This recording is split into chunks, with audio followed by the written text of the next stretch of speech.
Tout a commencé par une lettre, glissée sous la porte du procureur général à Poitiers, en mai 1901.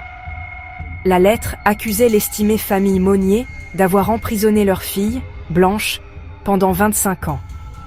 Le procureur hésita. Une famille si respectée pouvait-elle cacher une telle horreur? Pourtant, les détails étaient trop précis pour être ignorés.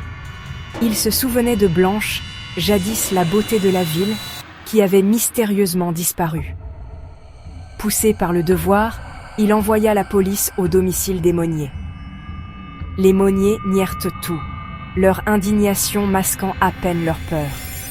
Les officiers fouillèrent la maison immaculée, ne trouvant rien, jusqu'à ce qu'une odeur nauséabonde les mène à l'étage.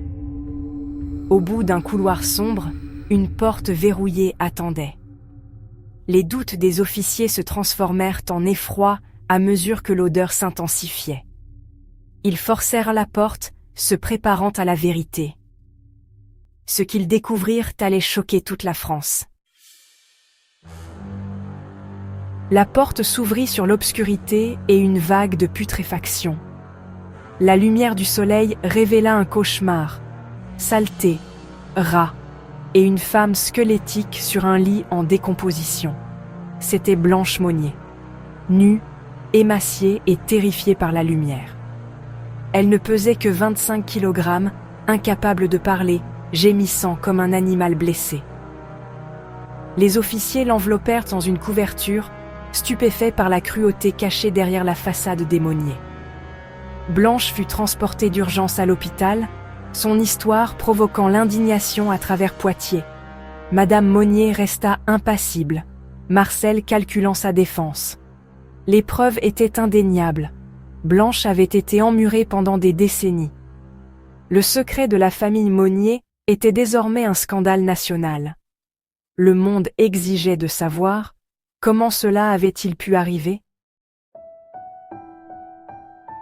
Avant sa captivité, Blanche Monnier était la fierté de Poitiers, belle, pleine d'entrain et adorée. Sa chute commença lorsqu'elle tomba amoureuse d'un avocat protestant et sans le sou, inacceptable pour sa mère autoritaire, Louise. Blanche refusa de l'abandonner, défiant les souhaits de sa famille.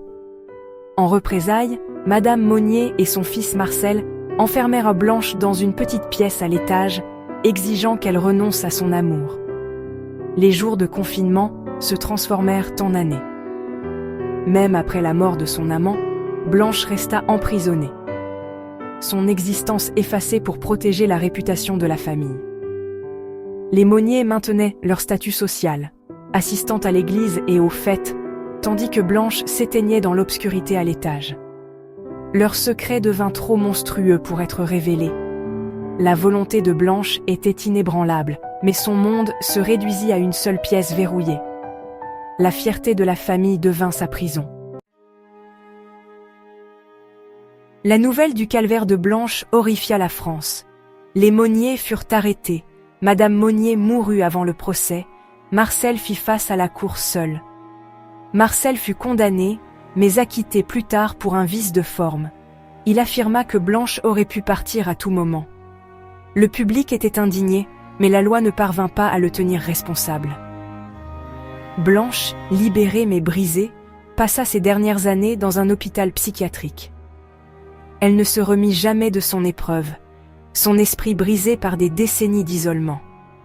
Blanche mourut en 1913, la même année que Marcel. Elle survécut à ses geôliers, mais n'échappa jamais aux ténèbres qu'ils avaient créées. Son silence demeure un héritage obsédant.